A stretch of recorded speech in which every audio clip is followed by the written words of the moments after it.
अच्छा, लकीली तेल का टेस्ट भी नहीं है।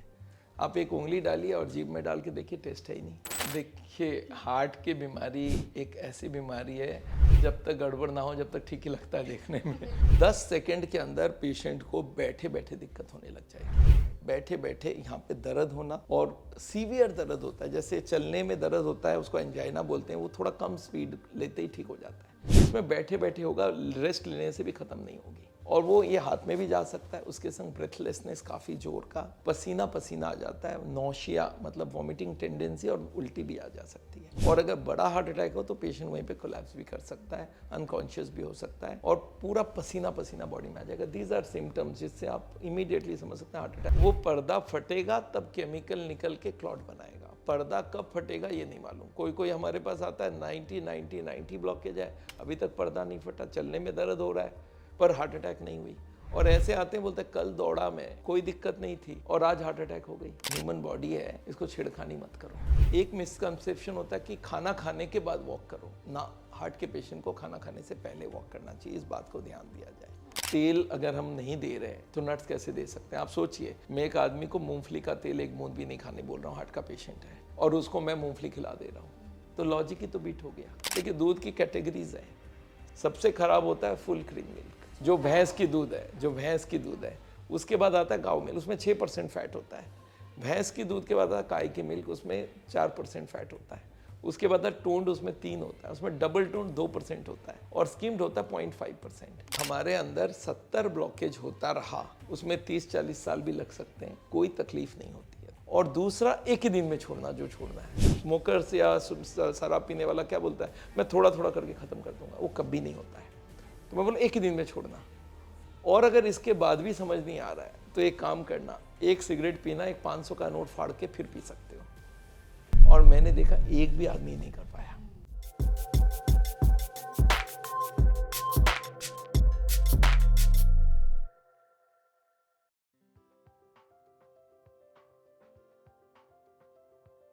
सोशल मीडिया पर आप जब भी हेल्दी कुकिंग सर्च करेंगे तो उसमें आपको ज़ीरो ऑयल कुकिंग ज़रूर दिखाई देगा। ज़ीरो ऑयल कुकिंग को जब आप क्लिक करेंगे तो उसमें आपको सोशल मीडिया स्टार कहे जाने वाले एक डॉक्टर का चेहरा हर बार दिखाई देगा, जो है डॉक्टर बिमल छाजे। आज हमारे साथ एनबीटी स्वास्थ्य चर्चा में डॉक्टर बिमल सर जुड़े हुए हैं। हम आपका बहुत बहुत स्वागत करते हैं इस सेशन में। इस सेशन में हम डॉक्टर बिमल से जानेंगे हमारी हार्ट हेल्थ से रिलेटेड बहुत सारी चीज़ों के बारे में। इस पर खूब सारी चर्चा करेंगे और ये भी जानेंगे कि हम अपने दिल का ख्याल कैसे रख सकते हैं। तो इस वीडियो को आप अपनी पूरी फैमिली के साथ ज़रूर देखिएगा, क्योंकि ये वीडियो आपके लिए बहुत इंपॉर्टेंट होने जा रही है। वेलकम सर, हमारे शो में आपका बहुत बहुत स्वागत है। सर, सबसे पहले नॉर्मल हम जब भी किसी से मिलते हैं तो पूछते हैं आप कैसे हैं, क्या कर रहे हैं, आप ठीक है। आज के टाइम पर जिस हिसाब से केसेस बढ़े तो हमारा सबसे पहला सवाल ये रहता है कि आपका दिल ठीक है, आपका हार्ट सही काम कर रहा है। देखिए, हार्ट की बीमारी एक ऐसी बीमारी है, जब तक गड़बड़ ना हो जब तक ठीक ही लगता है देखने में। बिल्कुल। और जिस दिन खराब होती है तो बहुत जोरदार खराब होती है। तो ये कोई अंदर से देख के बता सकता है, अदरवाइज बाहर से बताना बहुत मुश्किल है ठीक है या नहीं है। बिल्कुल बिल्कुल। सर, आपकी जो वीडियो एक काफ़ी वायरल हुई थी ज़ीरो ऑयल कुकिंग वाली, जिसमें आपने कहा था कि तेल यूज़ ही मत करो खाने में। तेल एक ऐसी चीज़ है जो हर इंडियन घर में आपको मिलेगी, भले मसाले कम पड़ जाए, नमक चीनी ना हो, लेकिन तेल ज़रूर मिलता है इंडियन घरों में। तो आपने तेल को रिप्लेस करने की बात क्यों कही? क्या कि मतलब सच में तेल इतना ज़्यादा हार्मफुल है कि हम उसे यूज़ करना ही बंद कर दें? देखिए, हार्ट की बीमारी इंडिया का नंबर 1 बीमारी है, और 1/3 पॉपुलेशन वाइप आउट होता है हार्ट अटैक से। तो एक बहुत बड़ा प्रॉब्लम है। और अगर आप तेल का असर देखेंगे तो आप किचन में घुस जाइए, शाम को खाना पूरा दिन का बन जाए उसके बाद, और जहाँ गैस का चूल्हा रखा है उसके बगल वाले दीवार में हाथ लगाइए, चिप चिप करेगा और वो तेल जमा हुआ है। और 1 महीने तक एक एरिया छोड़ दीजिए कि इतने को साफ़ नहीं करेंगे तो पता चलेगा उस लेयर कैसे जमती है। और वही लेयर हमारे हार्ट के अंदर जमती है, जिसको बोलते हैं फैट। और वो फैट अंदर जम रही है, लोग को चोकिंग होके मर रहे हैं। बहुत साल पहले लोग मरते थे महामारी में, अब अंडर न्यूट्रिशन में, अब ओवर न्यूट्रिशन से मर रहे हैं। वो फैट अंदर जा जा के जम रहा है। बहुत साल पहले तक हम लोग मेहनत कर लेते थे, तेल की खा भी लेते थे, तो 5-6 घंटा खेती करते थे और उसमें ज़बरदस्ती जोर लगता था। 10 किलोमीटर बाहर चले जाते थे कोई सामान लेने, और 10 किलोमीटर आते थे, तेल घी जो खाया उसको पचा लिया। अब हमने सारी मेहनत ख़त्म कर दी और तेल अंदर जा रहा, हार्ट की बीमारी स्पीड से बढ़ रही है। आज एक महामारी हो गई है और वो तेल जम रही है अंदर, और वो तेल हम कैसे जमा सकते हैं? तो हम लोग ये बोलते हैं खाने में जो अच्छा, लकीली तेल का टेस्ट भी नहीं है। आप एक उंगली डालिए और जीभ में डाल के देखिए, टेस्ट है ही नहीं। तो टेस्ट नहीं है, फिर डाल क्यों रहे हो? अब जब मैं डिटेल में गया तो पता चला वो मसाले को भूनते हैं, तो मसाले को हम पानी से भून लेते हैं। And we devise this and we found it was wonderful. 1000 dishes बना दिए। तो जो तेल हमारी हार्ट की बीमारी पैदा कर रही है उसको हम कैसे अलाउ कर दें? तो ये है तेल, बिना तेल का। देखिए हार्ट की बीमारी इतने लोगों को मार रही है और हम इसको अलाउ कर दें, कैसे कर दें? और जबकि उसका यूजलेस है। तेल से टेस्ट होता है। मैं एक को बोलता हूँ, मैं बोलता ये तेल ले लो, ये सब्जी ले लो, बना लो, मसाला मैं रख लेता हूँ। तो बोलते हैं कि बनेगा कैसे? तेल का अगर टेस्ट नहीं है तो फिर डाल क्यों रहे हो? तो आप अपने आप को क्वेश्चन करेंगे तो आपको लगेगा ये तो बेकार की बात हो रही है, मैं तेल क्यों डाल रहा था? फिर मसाले का टेस्ट है तो मसाले को भून लो पानी से और सेम टू सेम खाना बनता है। तो हमने 1000 रेसिपीज़ बना दी विदाउट ऑयल एंड 50 डेज़ की मेनू बना दी और सारा कुकिंग का वीडियो हमने यूट्यूब में डाला। बिल्कुल सर, आपने रेसिपीज़ की बात की, एक दो कोई रेसिपी आप शेयर करना चाहेंगे ज़ीरो ऑयल कुकिंग वाली? देखिए मैं अभी 2 दिन पहले गोलगप्पा खाया ज़ीरो ऑयल का। पूड़ियाँ हम बनाते हैं ज़ीरो ऑयल का, समोसे बनाते हैं, कचौड़ी बनाते हैं, हलवा बनाते हैं। तो हर चीज़ बनता है, हर सब्जी बनता है। तो मैं लोगों को बोलता हूँ 100 तरह के नाश्ता मैं बना देता हूँ बिना ऑयल का। अच्छा, आपको मैं लोगों को पूछता हूँ आपको तेल चाहिए, टेस्ट चाहिए? तो मेरे को कोई तेल नहीं बोलता है, बोलते टेस्ट चाहिए। मैं बोला टेस्ट सेम हो तो मुझे क्या मतलब है कैसे बना? तो एक बात समझ लीजिए, ये तेल का हमारे बॉडी में ज़रूरत कब तक होता है मालूम है? सिर्फ 20 साल तक उम्र तक, जब बच्चे ग्रो करते हैं। जब ग्रोथ खत्म हो जाती है हाइट वाली, फिर हम किधर, एक तो इधर ग्रो कर सकते हैं, एक अंदर ग्रो कर सकते हैं, और वो अंदर ग्रो करके हार्ट की बीमारी हो रही है। तो उस तेल की सप्लाई बाहर से बंद हो तो सबके लिए हेल्थ ठीक रहेगा। अच्छा, तेल में हाईएस्ट कैलोरी होता है, 1 ग्राम में 9 कैलोरी होता है, जबकि आप पूरा 100 ग्राम का एक खीरा खा लेंगे तो 13 कैलोरी मिलेगा। और वो 1 ग्राम तेल में 9 कैलोरी, मतलब 1 चम्मच तेल खाया 45 कैलोरीज, उसमें 3 खीरा खा सकते हो आप। तो बहुत हाई कैलोरी है, मोटापा के लिए बहुत खराब है। और फ्राइड खाना खाते हैं तो गैस्ट्रिक प्रॉब्लम होती है, लीवर में फैटी लीवर हो जाती है। तो तेल तो हर तरफ से खराब ही खराब है, लेना ही नहीं चाहिए। Most unhealthy food. I think जिन लोगों को लगता होगा कि तेल के बिना खाना नहीं बन सकता, उन्हें ये वीडियो सुननी और देखनी चाहिए कि बिना तेल के भी खाना बनाया जा सकता है और तेल कितना ज़्यादा हार्मफुल है हमारे लिए। Okay sir, moving on, heart के आजकल जिस हिसाब से केसेस बढ़ रहे हैं, हार्ट अटैक के केसेस बढ़ रहे हैं, दिल से जुड़ी इतनी बीमारियां हो रही हैं, तो क्या इसका कनेक्शन लाइफस्टाइल से है हमारी, जिस हिसाब की आज की लाइफस्टाइल? हार्ट की बीमारी 90% लाइफस्टाइल की वजह से होता है। कुछ जेनेटिक केसेस होते हैं, बट वो हम लोग अगर एक बार कोलेस्ट्रॉल ट्राइग्लिसराइड चेक कर लें तो पता चल जाता है। अदरवाइज जो हार्ट की बीमारी का मेजर कारण है वो है खाने में फैट की मात्रा बढ़ जाना। 2 तरह की फैट होती है, कोलेस्ट्रॉल, ट्राइग्लिसराइड। कोलेस्ट्रॉल होती है नॉनवेज फूड में और दूध में, और ट्राइग्लिसराइड होती है ऑयल में और नट्स में। ये 2 चीज़, 4 चीज़ हम लोग जितना ज़्यादा खाएंगे उतना हमारे ब्लॉकेज होने के चांसेस हैं। उसके साथ आती है ब्लड प्रेशर, शुगर, मोटापा, उसके संग आती है स्मोकिंग, अल्कोहल। ये सारे ब्लॉकेज को बनाने में मदद करती हैं। तो ये लाइफस्टाइल की बीमारी है। अगर ये लाइफस्टाइल को हम लोग कंट्रोल कर दें, अगर उनको हर दिन वॉक करने बोल दें, हर दिन योगा करने बोल दें, स्ट्रेस कम करवाएं और ये सारा काम किया जाए, तो हार्ट की बीमारी में डेथ पूरी की पूरी 0 हो सकती है। और मेरे को लगता है ये सारे 1/3 पॉपुलेशन हर साल, अगर 1 करोड़ लोग मरते, 35 lakhs are heart in India. और पूरे वर्ल्ड में भी इस तरह के स्टैटिस्टिक्स हैं। तो ये सबको हम बचा सकते हैं। It's a complete lifestyle dependent disease. 35 lakh तो बहुत बड़ा नंबर होता है। आप सोच लीजिए, अभी इजराइल के वॉर में 35,000 लोग मरे हैं, पूरे वर्ल्ड में हल्ला हो रहा है, और इंडिया में 35 lakhs, 100 गुना लोग हर साल मर रहे हैं हार्ट अटैक से। इट्स अ साइलेंट एपिडेमिक, लोगों को पता नहीं चल रहा है। बट आप किसी के घर पे पूछे हार्ट का बीमारी, बोलता है हार्ट अटैक, बोलता हुआ है, लोगों को बाईपास हुआ है, एंजियोप्लास्टी हुआ है। तो ये it's a common disease, most common disease in the world. Okay sir, आप जैसे हार्ट अटैक की अभी हम लोग बात कर रहे थे, तो 3 हार्ट अटैक्स आई थिंक होते हैं, मिनी, एक हार्ट अटैक, एक मेजर और एक मैसिव। तो इन तीनों के बीच क्या डिफरेंस है, इसके बारे में प्लीज देखिए, हार्ट अटैक मतलब क्या है, एक बार थोड़ा सा समझते हैं। हार्ट की बीमारी का मतलब क्या है? हार्ट में जो खुद को सप्लाई मिलता है, हार्ट पूरे बॉडी को ब्लड देता है, खुद के लिए 3 ट्यूब लेती है, और वो जो 3 ट्यूब है उनका नाम है कोरोनरी आर्टरी, जिसकी डायमीटर आप समझ लीजिए, बच्चे पेंसिल से लिखते हैं उस स्पीड उतना होता है 4-5 मिलीमीटर का। उसके अंदर चर्बी जमने लगती है, ये कोलेस्ट्रॉल और ट्राइग्लिसराइड, जम जम के उसको अंदर से चोक करने लगता है। जब ये 70-80 जाती है तब तक तो पेशेंट को पता भी नहीं चलता है। फिर वो ब्लॉकेज बढ़ती रहती है तो ब्लॉकेज का दो दीवार है, एक तो बाहर वाली दीवार वो बहुत सख्त होती है, एक अंदर वाली बहुत मुलायम होती है, वो खींचता जाता है और वो एक पर्दा हो जाता है, वो पर्दा होके फट जाता है और फटते ही वहाँ से केमिकल निकल के क्लॉट बना देता है। तो एक तो 80% की ब्लॉक थी और 20 में क्लॉट आ गया 100 is equal to no supply is equal to heart attack. तो जैसे ही एक ट्यूब के अंदर 100 हुआ, वो ट्यूब जिस एरिया को सप्लाई दे रहा था वो एरिया मरना चालू हो जाएगा और उस वक्त उसको हार्ट अटैक बोलते हैं। बैठे बैठे दर्द होती है और उस वक्त बहुत ज़्यादा भी हो सकता है ना। हार्ट अटैक भी 3 तरह का हो सकता है। अगर ब्लॉकेज कहाँ पे उसके ऊपर डिपेंड करता है। जैसे एक ट्यूब है, मान लेते हैं शुरुआत की, मिडिल की, लास्ट की। अगर लास्ट में हार्ट अटैक होता है तो बड़ा एरिया नहीं मरेगा, 100 हो गया, एरिया मरा पर छोटी सी एरिया मरा, पेशेंट को तकलीफ थोड़ी बहुत हुई, उसने इग्नोर कर दिया और वो जीता रहा, कोई प्रॉब्लम नहीं है, बोलता है मुझे हार्ट अटैक है ही नहीं, मुझे पता ही नहीं। दूसरा होता है कि एकदम शुरुआत में हो जाए, उसको बोलते हैं माइनर की जगह मेजर अटैक हो गया, तो हार्ट का बड़ा एरिया मरेगा। उस वक्त अगर हॉस्पिटल में केयर अच्छा हो गया तो हो सकता बच भी जाए, हो सकता मर भी जाए। और एक होता है मैसिव हार्ट अटैक, हार्ट के 3 ट्यूब में से 2 ट्यूब एक ही जगह से निकलती है और वो छोटा सा स्टेम होता है, वहाँ पे ब्लॉक हो जाए, उसको बोलते हैं लेफ्ट मेन। उसमें अगर 100 हो जाए तो पेशेंट उठेगा भी नहीं, नींद से सोया सोया ही चला जाएगा, किसी को उठाने की जरूरत नहीं है। आपने सुना होगा 2 मिनट बाद में साफ हो गया, that was a massive heart attack. तो ये डिपेंड करता है लोकेशन ऑफ द ब्लॉकेज।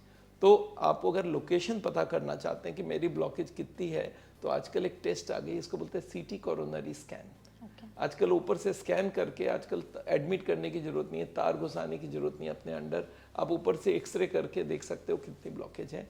तो आजकल ये टेस्ट अवेलेबल है and it is not very expensive, few 7-8,000 rupees में हो जाती है और वो आपको बता देगा आपकी ब्लॉकेज की लोकेशन कहाँ है। अगर शुरुआत में है तो then you have to be very very careful, you can't take a risk. और अगर टुवर्ड्स एंड है तो फिर ये मालूम है कि कुछ होगा भी तो जान तो नहीं जाएगी, बट स्टिल हम लोग पहले से ही प्रिकॉशंस हम लोग अगर ब्लॉकेज को बढ़ने ना दें तो हार्ट अटैक ही ना हो। हार्ट अटैक होता क्यों? ब्लॉकेज अगर बढ़ती रहती है तो उसके ऊपर का पर्दा फट जाता है, अगर ना बढ़े तो हार्ट अटैक ही ना हो। तो हार्ट अटैक प्रिवेंशन का मतलब ही है ब्लॉकेज ग्रो नहीं करना चाहिए, इसको बोलते हैं प्रिवेंशन। और हम एक स्टेप और आगे जाते हैं, हम बोलते हैं ब्लॉकेज को कम कर दो, इसको बोलते हैं रिवर्सल। तो मैं हार्ट के पेशेंट्स को बोलता हूँ आप दोनों में से कुछ भी कर लो, प्रिवेंशन करोगे तो भी हार्ट अटैक के चांस कम हो गया और रिवर्सल करोगे तो फिर तो बहुत ही अच्छी बात है। आपने जो अभी टेस्ट की बात की, वो टेस्ट के बारे में प्लीज़ थोड़ा सा और एक्सप्लेन करिए, क्योंकि बहुत कम लोग जानते होंगे इस टेस्ट को किस टाइम ड्यूरेशन पर कितनी बार कराना चाहिए। देखिए, अब हमारे अंदर 70 ब्लॉकेज होता रहा, उसमें 30-40 साल भी लग सकते हैं, कोई तकलीफ नहीं होती है। तो पेशेंट को पता ही नहीं उसके अंदर कितनी ब्लॉकेज है और कहाँ ब्लॉकेज है, कितने नंबर्स हैं। आजकल सब प्रिवेंटिव चेकअप कराना चाहते हैं कि भाई अंदर का बताओ मेरे को, अभी क्या आगे होने वाला है। तो प्रिवेंटिव चेकअप में आगे के ज़माने में एक क्रूड सा टेस्ट होता था जिसको बोलते थे एंजियोग्राफी। उसमें डॉक्टर को एक पैर से, हाथ से अंदर ट्यूब डालनी होती थी हार्ट तक, और फिर उसमें डाई डाल के उसका पिक्चर लेते थे और ब्लॉकेज बताते थे। और उसमें रिस्क ये होता था कि वहीं पे डेथ भी हो सकती थी, तो एडमिट करना जरूरी होता है। तो एक आदमी को बोला जाए आपका हार्ट का कंडीशन चेक करेंगे, आपको तकलीफ नहीं है पर आपके अंदर तार घुसाएंगे, एडमिट करेंगे, तो वो बोलता है साहब मैं ठीक हूँ, मेरे को नहीं चेक कराना। मैं ये सोच रहा था कोई अच्छी टेस्ट आ जाए जहाँ एडमिट भी ना होना पड़े और कुछ झंझट भी ना हो, 2 मिनट में पता चल जाए। और लकीली ये टेस्ट आ गई है, इसका नाम है सीटी कोरोनरी एंजियोग्राम। ये आजकल कुछ नहीं करता जाए, आगे ब्रेन की सीटी स्कैन होता था, आपने सुना है, लेटा के ब्रेन का अंदर का सब देख लेते थे। Heart is a very fast organ, brain fixed है तो उसके अंदर बहुत सारे स्लाइस लिया हो जाता था, लेटा दिया और 200 बार एक्सरे ले लिया और 200 को जोड़ के कंप्यूटर में देख लिया, उसको बोलते हैं computerised tomography. Heart moving organ है तो इसके लिए वो नॉर्मल वाली सीटी एंजियोग्राफी नहीं, सीटी नहीं चलेगी, इसके लिए बहुत फास्ट सीटी चाहिए होता है। तो आगे ही 64 स्लाइस, फिर 128 स्लाइस, फिर 256 स्लाइस। अब इतनी बढ़िया मशीन हो गई है, 1 सेकेंड में आपके अंदर का देख के बता सकता है कौन सी ट्यूब में कितनी ब्लॉकेज है। और इस टेस्ट का अवेलेबिलिटी अभी इंडिया में करीब हर बड़े बड़े सिटी में आ गई है और यूजुअली इसका कॉस्ट कोई 15,000 के आसपास होता है।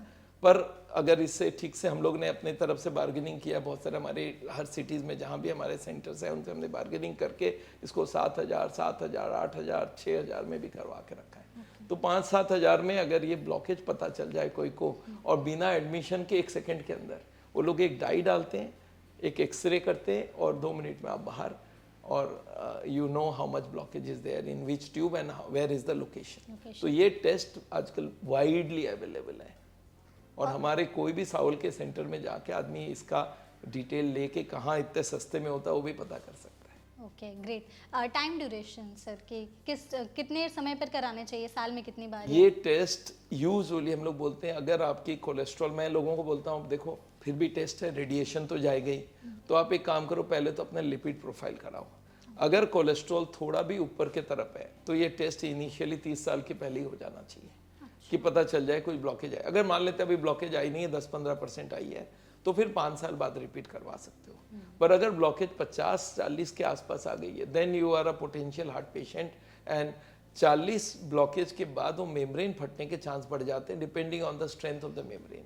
Nobody knows. हार्ट अटैक का एक खास बात है कि इसकी अनसर्टेनिटी है, अनसर्टेनिटी कब होगा ये नहीं मालूम।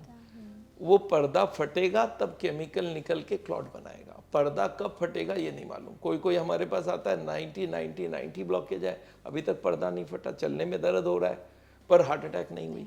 और ऐसे आते हैं बोलते हैं कल दौड़ा मैं, कोई दिक्कत नहीं थी और आज हार्ट अटैक हो गई। कल ट्रेडमिल टेस्ट कराया तो उन्होंने क्लियर कर दिया, बोला आपका ट्रेडमिल नॉर्मल है। ट्रेडमिल नॉर्मल के लिए 70 से कम ब्लॉकेज चाहिए, उसका मान लेते 50 ब्लॉकेज था और 51 में ही पर्दा फट गया। तो इसलिए ब्लॉकेज इन एडवांस डिटेक्ट हो जाए वो सबसे बढ़िया है। हम लोग 60, 70, 80 के लिए वेट ना करें। तो ये टेस्ट आजकल इसको इजी कर दिया, और इंडिया में मेरे ख्याल से 200-250 मशीन ऐसे लग गए हैं। वर्ल्ड के बड़े बड़े कंपनी इसको बनाता है, जैसे Siemens, General Electric, Toshiba, Philips, ये लोग बनाते हैं। करीब 4-5 करोड़ की मशीन होती है, but it's a wonderful test. मैं समझता हूँ पिछले 20 साल में अगर मेडिकल साइंस में सबसे बढ़िया टेस्ट आई है कुछ, तो ये है इनोवेशन, जिससे आपके हार्ट की ब्लॉकेज कई सेकंड के अंदर पता कर सकता है कोई भी। That's a miracle. I think अगर हॉस्पिटल में जाकर लाखों खर्च करने से अच्छा है कि हम पहले इस टेस्ट को करा करके प्रिवेंशन ले लें और अपनी लाइफस्टाइल थोड़ी सी बेटर करें। अगर ब्लॉकेज है तो आपको देख लेना होगा, नहीं है तो भी आपके करने तो चाहिए। पर अगर 40-50 के ऊपर है then don't take a risk, फिर वो हार्ट अटैक के चांसेस बहुत बढ़ जाते हैं। ओके सर, अभी हम लोग बात करें, जैसे आपने कहा कोलेस्ट्रॉल की बात, तो जिन पेशेंट्स को पहले से कोलेस्ट्रॉल है, डायबिटीज़ है या ब्लड प्रेशर, थायराइड है, तो इन पेशेंट्स में कितने चांसेस है हार्ट डिजीज़ के? देखिए, हार्ट की बीमारी और दूसरे बीमारी में एक फ़र्क है। जैसे मलेरिया है, एक कारण है, आप मलेरिया के जम्स को मार दो, बीमारी साफ। कोई को न्यूमोनिया हो गया, एक एंटीबायोटिक दिया, ठीक हो गया। हार्ट की बीमारी में एक कारण नहीं है, मल्टीपल कारण है। कोलेस्ट्रॉल भी है, ट्राइग्लिसराइड भी है, बीपी भी है, शुगर भी है। तो हम लोग एक रिस्क फैक्टर भी बनाते हैं कि खाली कोलेस्ट्रॉल हो तो इतनी रिस्क है, उसके संग ट्राइग्लिसराइड तो थोड़ी रिस्क बढ़ गई, उसके संग स्मोक करते हो और ज़्यादा रिस्क हो गई, उसके संग डायबिटीज़ है और ज़्यादा रिस्क। तो जितने फैक्टर, आप एक्सरसाइज नहीं करते तो ज़्यादा रिस्क हो गया, आप स्मोक करते हो और ज़्यादा रिस्क हो गया। तो जितने सारे फैक्टर लेके चलोगे ज़्यादा, उतना ज़्यादा हार्ट की बीमारी होने के चांसेस है, उतनी जल्दी होगी। तो ये सारे कारणों को हम लोग को सिंगली नहीं देखना चाहिए, ऑल ऑफ देम कंबाइंड देखना चाहिए। पर एक बार बता दूं, 1-2 कारण बहुत होते हैं हार्ट अटैक करने के लिए।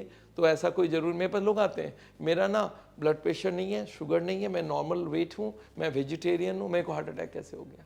अरे भाई तुम एक्सरसाइज करते थे? बोला नहीं, उसका टाइम नहीं था मेरे पास, टेंशन हो बहुत रहता मेरे पास। अच्छा, खाने में तेल हो तो खाते ही हूँ।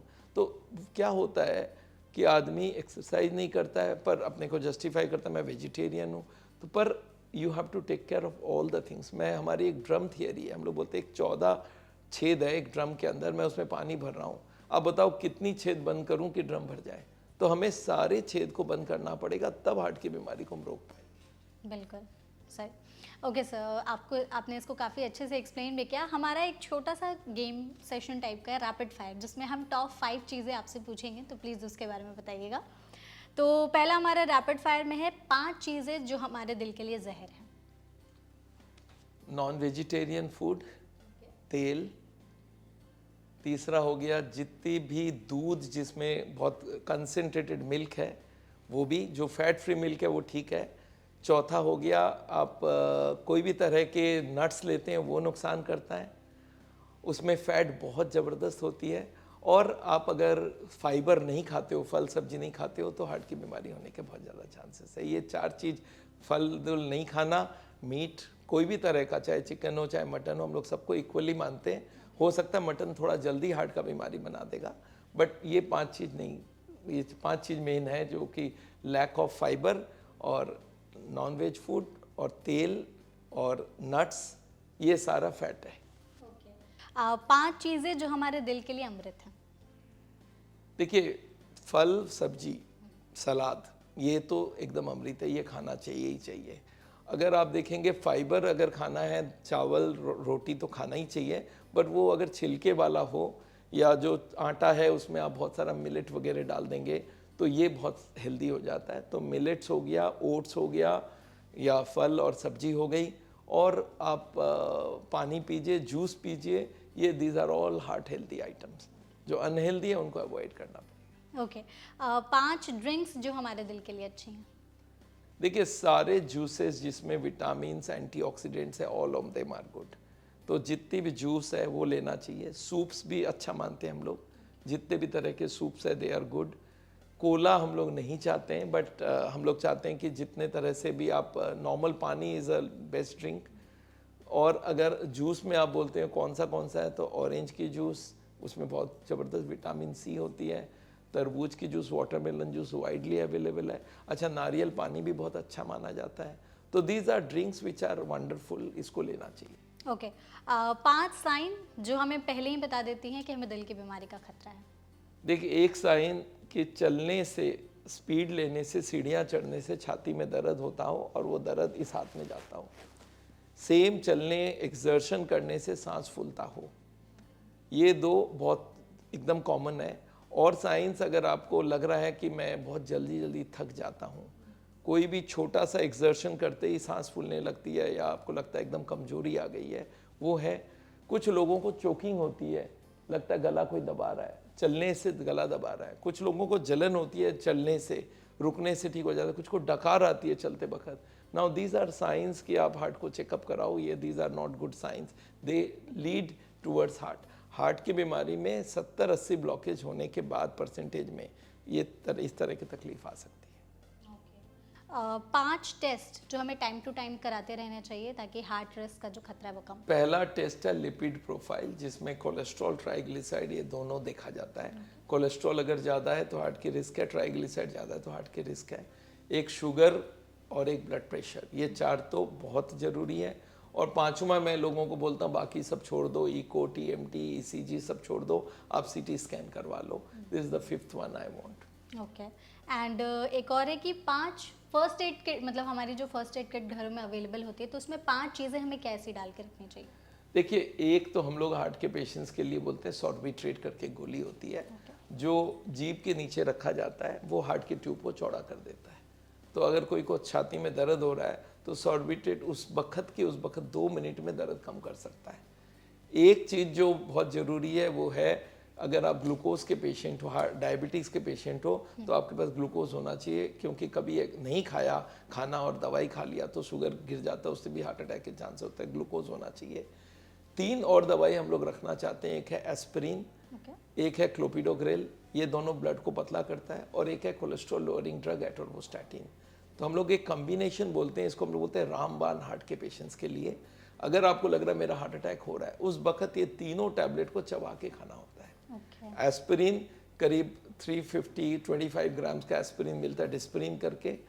2 टैबलेट क्लोपिडोग्रेल का 100-150 मिलीग्राम वाली मिलती है, और एक एटोर्मोस्टैटिन 80 मिलीग्राम। इन 3 की कम्बिनेशन सबके फर्स्ट एड वैक्स में रखना चाहिए, जिनको भी हार्ट की बीमारी होने के आसार है। जिस वक्त हार्ट अटैक होती है, बैठे बैठे दर्द होती है, पसीना पसीना हो रहा है, उस वक्त उसको हॉस्पिटल पहुंचने टाइम लगता है हार्ट अटैक के वक्त, तो ये 3 टैबलेट अगर वो चबा के खाए तो ब्लड उसी वक्त पतला होता है और हार्ट अटैक के नुकसान बंद हो सकती है, हार्ट अटैक भी रुक सकता है। Okay, great. सर, इस रैपिड फायर से मुझे 2 चीज़ें आपसे पूछनी है। आपने एक तो दूध बोला कि नहीं यूज़ करना चाहिए, नहीं पीना चाहिए दूध, और दूसरा नट्स। तो दूध ऐसी चीज़ है जो लोग सालों सालों तक पीते आ रहे हैं। वो कहते हैं कि नहीं, रोज़ रात में सोने से पहले दूध पीना ही है। और नट्स भी वैसी चीज़ है कि लोग सुबह रोज़ भिगो करके खाते ही हैं। तो इसके बारे में आपने क्यों कहा कि इसको अवॉइड करना चाहिए? जिस मैसिव स्केल में हार्ट की बीमारी हो रही है, कोई छोटी मोटी गलती नहीं कर रहे, हम लोग बहुत कॉमन गलतियां कर रहे हैं। तो एक तो उसमें तेल था, दूसरा हो गया तेल अगर हम नहीं दे रहे हैं तो नट्स कैसे दे सकते हैं? आप सोचिए, मैं एक आदमी को मूंगफली का तेल एक बूंद भी नहीं खाने बोल रहा हूँ, हार्ट का पेशेंट है, और उसको मैं मूंगफली खिला दे रहा हूँ, तो लॉजिक ही तो बीट हो गया। अगर मूंगफली से तेल निकल रहा है, मैं मूंगफली का तेल मना कर रहा हूँ, मूंगफली अलाउ कर रहा हूँ। मैंने देखा है कार्डियोलॉजिस्ट लोग बहुत बोलते हैं नट्स खा लो। खा लो मतलब क्या? बोलते तेल भी खा लो, थोड़ा बहुत लेना। एक आदमी ने पूछा, सर थोड़ा बहुत तेल आप बोल रहे हो, तो अगर अच्छी है तो मैं 1 आध लीटर भी ले सकता हूँ। बोले नहीं, अच्छी चीज़ नहीं है, फिर थोड़ा भी क्यों अलाउ कर रहे हो आप? तो हमारे बॉडी की ज़रूरत है, पर ज़रूरत तो हम लोग को हर खाने के अंदर मिल जाता है। आपको मालूम होना चाहिए, हर खाने के अंदर थोड़ी थोड़ी तेल होती है। तो इसलिए नट्स को हम नहीं अलाउ करते हैं, क्योंकि नट्स में 50-60% तेल होता है। आलमंड में 58% तेल है। वॉलनट, अखरोट जो सबको ही खाते हैं, उसमें 64% तेल है। कैश्यू नट, काजू, उसमें बहुत ज़बरदस्त 50 से ऊपर % तेल है। नारियल, इसमें पूरा तेल है। जिस चीज़ से तेल बनता है, मैं तेल जब मना करूंगा तो वो चीज़ कैसे दे दूं? तो ये लॉजिक बहुत सिंपल सी है। दूसरा आता है milk and milk products. Milk में जो फैट है उसको हम लोग निकाल के उससे घी बनाते हैं, उससे बटर बनाते हैं, ये सब फैट है। तो जो मिल्क में से फैट निकाल लो, वो मिल्क सेफ हो जाता है। मिल्क आप लो, बच्चों को दो तो पूरा ही दो, उसमें कोई दिक्कत नहीं है। बट जब बच्चों का ग्रोथ, देखिए हमारी ग्रोथ ऐसे बनती है 20 साल तक, तब तक बच्चा मानते हैं हम लोग। जब ग्रोथ बंद हो जाता है फिर वो बच्चा नहीं, एडल्ट हो गया। अब उसको ज़्यादा दूध की भी ज़रूरत नहीं है और ना उसको तेल घी का ज़रूरत है। तो अगर दूध में से जितनी हो सके फैट निकाल ले तो हेल्दी बन जाता है, जिसको हम लोग स्किम्ड मिल्क बोलते हैं। देखिए दूध की कैटेगरीज है। सबसे खराब होता है फुल क्रीम मिल्क, जो भैंस की दूध है, जो भैंस की दूध है। उसके बाद आता है गाव मिल्क, उसमें 6% फैट होता है। भैंस की दूध के बाद आता है गाय की मिल्क, उसमें 4% फैट होता है। उसके बाद टोन्ड, उसमें 3 होता है। उसमें डबल टोन्ड 2% होता है, और स्किम्ड होता है 0.5%। तो अगर आपको दूध लेना ही है, उसमें बहुत सारी हेल्दी चीज़ें हैं, बट उसमें से फैट निकाल के लो, क्योंकि फैट से हार्ट की बीमारी बनती है, और 1/3 of the population, every 3rd person dying of heart. तो हम कैसे उसको मिल्क ज़्यादा दे दें? मिल्क लो बट फैट फ्री करके। ये जो हमने नट्स और डेयरी प्रोडक्ट्स और डेयरी की बात की आपने, आई थिंक हर घर में लोग दूध कंज्यूम करते ही हैं। और मैंने देखा हार्ट के पेशेंट को अलग से नट्स खिलाया जाता है, जबकि उसकी लॉजिक अगर आप देखेंगे, आप बोलेंगे ये कैसे बात कर रहे हो? लॉजिक तो लॉजिक ही होता है। कोई मेरे को बोले सर आप ना पैसा खूब खर्चा करो, बहुत ज़्यादा कमाई होगा, मैं बोलता ऐसे कैसे लॉजिक बोल रहे हो? लॉजिक तो लॉजिक ही होता है। तो आप जब फैट वाली चीज़ें खाओगे तो अंदर जाके तेल तो बना ही देगा। तो आपने जैसे कहा कि 20 साल तक दे सकते हैं, 20 साल के बाद खत्म। 20 साल तक ग्रो होती है, हमारी ग्रोथ होती है, तब तक थोड़ा बहुत दो। अगर बच्चा हेल्दी है तो भी मत दो। बच्चा अगर मोटा सोटा है तो नहीं दो। बच्चे पतले होते हैं, उनको कैलोरीज चाहिए, तो फैट से, तेल से आ सकता है थोड़ा बहुत, but don't give them a habit कि हर दिन खाना ही है, फ्राइड खाना ही है। जो तेल बिना भी हर चीज़ बन सकता है, समोसे, कचौड़ी, पकोड़े, हम सब बनाते हैं बिना तेल के, तो there is no problem. Exactly, I think ये जो इन्फॉर्मेशन थी बहुत लोगों के लिए इंपॉर्टेंट होगी, यूजफुल भी होगी कि दूध और नट्स से क्या क्या चीज़ें हो सकती हैं। Okay, moving on. सर, जैसे कि आजकल लोग कहते हैं कि हार्ट अटैक हो गया, कार्डियक अरेस्ट हो गया या हार्ट स्ट्रोक, तो इन तीनों के बारे में लोगों को डिफरेंस नहीं पता होता है कि तीनों अलग हैं, कैसे हैं, क्या symptoms बेसिकली हैं। एक ही चीज़ है, बता दूं। जब हमारे कोई भी ट्यूब जो हार्ट में, हार्ट पूरे बॉडी को ब्लड दे रहा है, ओके, अच्छा उनको खुद के लिए भी ब्लड चाहिए, खुद भी तो हार्ट के मसल से वो भी 24 घंटा काम कर रहा है। उसके ऊपर 3 ट्यूब है। एक राइट में, इसका नाम है राइट कोरोनरी आर्टरी, लेफ्ट में 2 है, एक फ्रंट में, इसका नाम है लेफ्ट एंटीरियर डिसेंडिंग, और एक लेफ्ट सर्कमफ्लेक्स है हार्ट के पीछे। ये 3 ट्यूब के अंदर ब्लॉक होती है। अगर वो ब्लॉकेज बढ़ती जाएगी तो वो कभी ना कभी वो हार्ट का बीमारी पैदा करेगा। और जब ये ब्लॉकेज 50-60 के ऊपर होता है तो उसके ऊपर के पर्दा इतना कमज़ोर पड़ने लगता है, वो एक दिन फट सकता है। फटने के बाद वो हार्ट अटैक में कन्वर्ट होगा। हार्ट अटैक का मतलब है 100% ब्लॉकेज। अच्छा, ब्रेन में जब 100 होता है तो उसको स्ट्रोक बोलते हैं। तो बहुत सारे लोग को स्ट्रोक, हम लोग मेडिकली बोलते हैं स्ट्रोक हुआ है, मतलब ब्रेन के ट्यूब में बस्ट होके 100 हुआ है ब्लॉकेज। ओके, पर कभी कभी कॉलोक्वियली बोल देते हैं हार्ट स्ट्रोक हुआ है, कार्डियक स्ट्रोक हुआ है। वो स्ट्रोक नहीं होता है।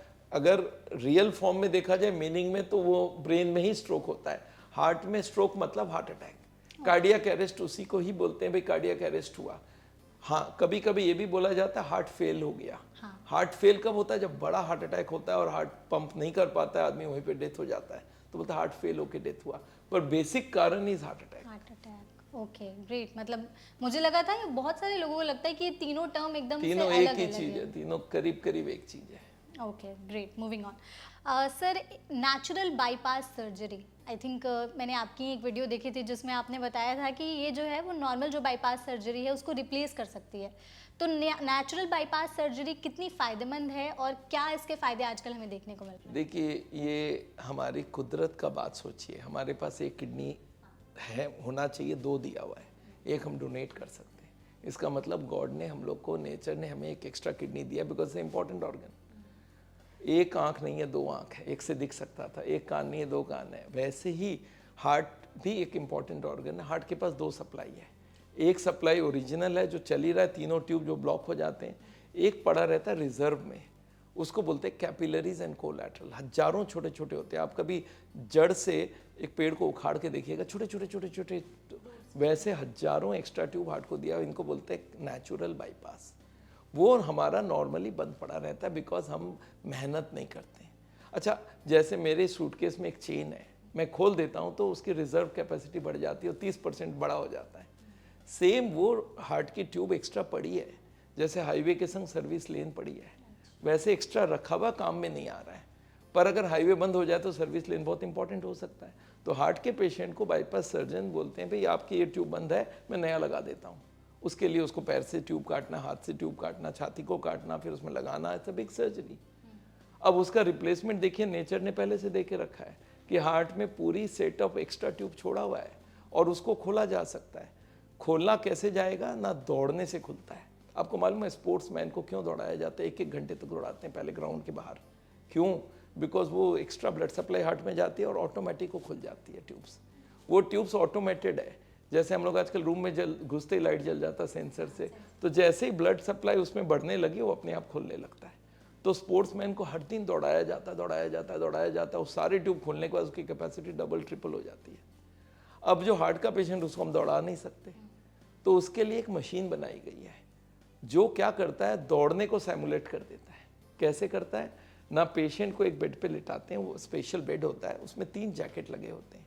वो जैकेट्स को पैरों में लगा देते हैं। पैरों में मसल्स होते हैं, मसल्स के अराउंड जैसे बीपी चेक करते हुए लगा देते हैं। वो जैकेट सारा स्क्वीज करता है ड्यूरिंग डायस्टोल। सिस्टोल में हार्ट पंप करता है, डायस्टोल में हार्ट वापस खींच रहा है। जब खींच रहा है उस वक्त स्क्वीज करके सारा ब्लड को एक्स्ट्रा भेजता है और 1-1 घंटा तक चलता रहता है। एक्स्ट्रा ब्लड हार्ट को पहुंचता रहता है और उससे वो सारे एक्स्ट्रा ट्यूब्स खुल जाते हैं। ये ट्रीटमेंट पिछला 20 साल में डेवलप हुआ और अमेरिकन गवर्नमेंट ने जब इसको अप्रूवल दिया, यूएस FDA अप्रूवल, जो वर्ल्ड का सबसे स्ट्रिंजेंट अप्रूवल है, तब वर्ल्ड भर में अलाउड हो गया। और ये ट्रीटमेंट आजकल काफ़ी पॉपुलर हो रहा है बिकॉज इसमें एडमिशन की जरूरत नहीं, काटने की जरूरत नहीं, कोई कॉम्प्लिकेशंस नहीं है और एक्स्ट्रा ट्यूब गॉड ने दिया, उसी को खोल रहे हैं। इनफैक्ट ये ट्यूब हमारे खुले थे, कब मालूम है? हजारों साल पहले हम जंगलों में होते थे और जानवर से बचने का एक ही उपाय था, जान बचा के भागो, और दिन में 10 बार भागना होता था। वो सारे खुले होते थे। अब हमने खोला ही नहीं, वो तो सब बंद पड़ा। हमने मेहनत ही नहीं किया तो सारे बंद पड़े। उनको खोल दो तो नेचुरल बाईपास है और बॉडी कटी भी नहीं। तो मैंने देखा बिना काटे अगर काम हो जाए, इससे बढ़िया क्या हो सकता है? तो इसको बोलते हैं external counter pulsation, ECP। Counter pulsation, heart pump करता है पल्स, काउंटर पल्स करता है, लेग्स पंप करके हार्ट को भेज रहा है, इसको बोलते हैं काउंटर पल्सेशन। तो this treatment is very popular now. इसको बोलते हैं नेचुरल बाईपास थेरेपी। बिल्कुल। जैसे हम अभी बात करते हैं सर्जरी के बारे में, आपने बताया, तो आई थिंक इंडिया में लोग सर्जरी के नाम से ही घबरा जाते हैं कि भाई अब तो शरीर में कट्स लगने वाले, चीर फाड़ हो जाएगी शरीर के साथ। लेकिन इस प्रोसेस से आई थिंक वैसा कुछ भी नहीं होने एकदम नहीं होने वाला। इनफैक्ट मैं लोगों को बोलता हूँ, देखो ह्यूमन बॉडी है, इसको छेड़खानी मत करो।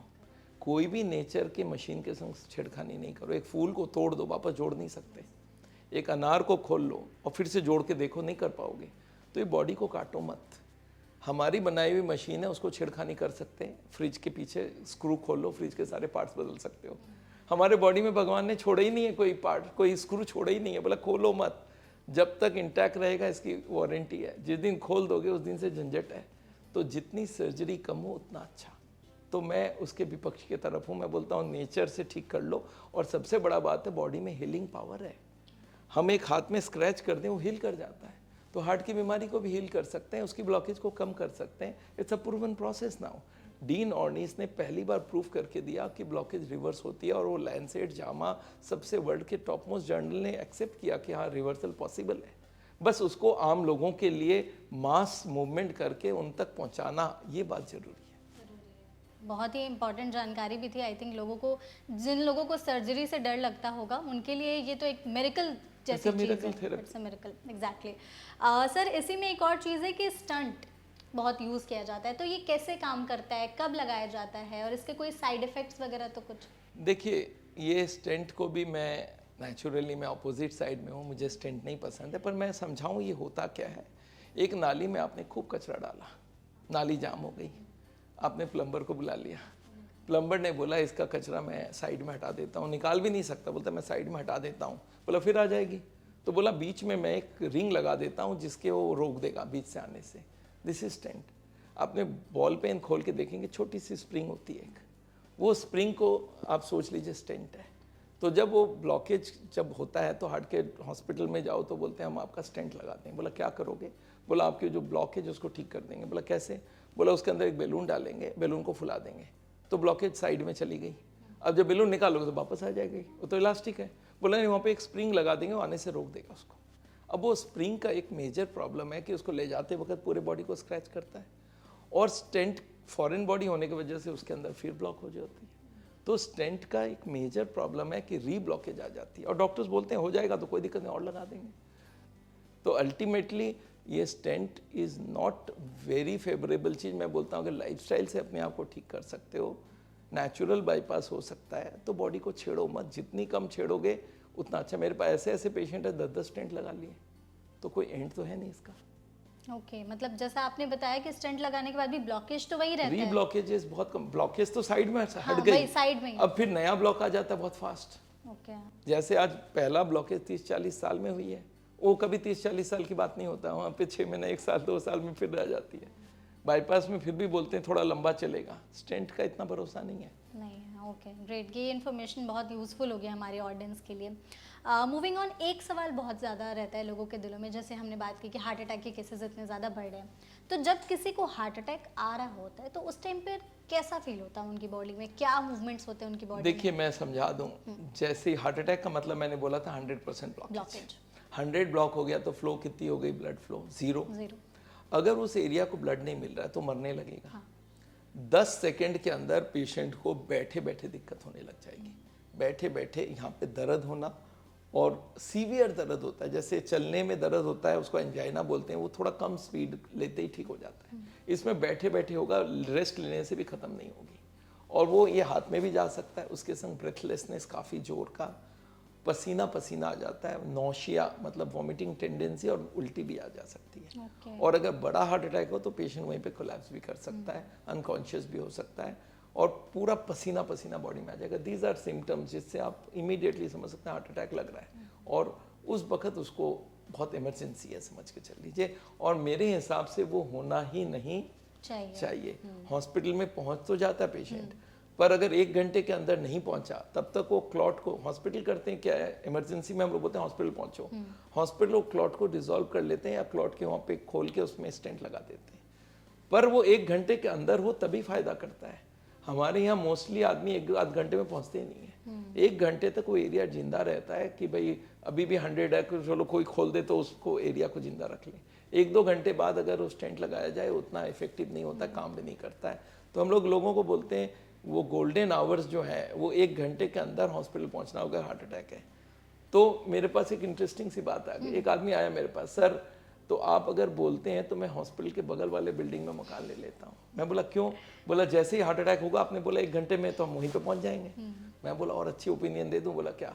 मैं बोला हॉस्पिटल में बेड लेके लेना, वहीं पे हार्ट अटैक हुआ घुस, और अच्छी दे देता हूँ, आप आईसीयू में रहो, वहीं पे हार्ट अटैक होगा, और उससे अच्छा क्या मालूम है, हार्ट अटैक होने ही मत देना। हाँ एग्जैक्टली। तो वो सबसे बढ़िया चीज़ है।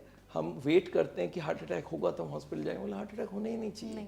अगर आप ये सारी चीज़ों को समझ लेते हो, बीमारी के जड़ को हटाते हो, तो बीमारी बढ़ेगी नहीं, तो हार्ट अटैक होगी नहीं, और बीमारी रिवर्स कर दिया एक्यूरेट करके, फिर तो कोई चांस ही नहीं है।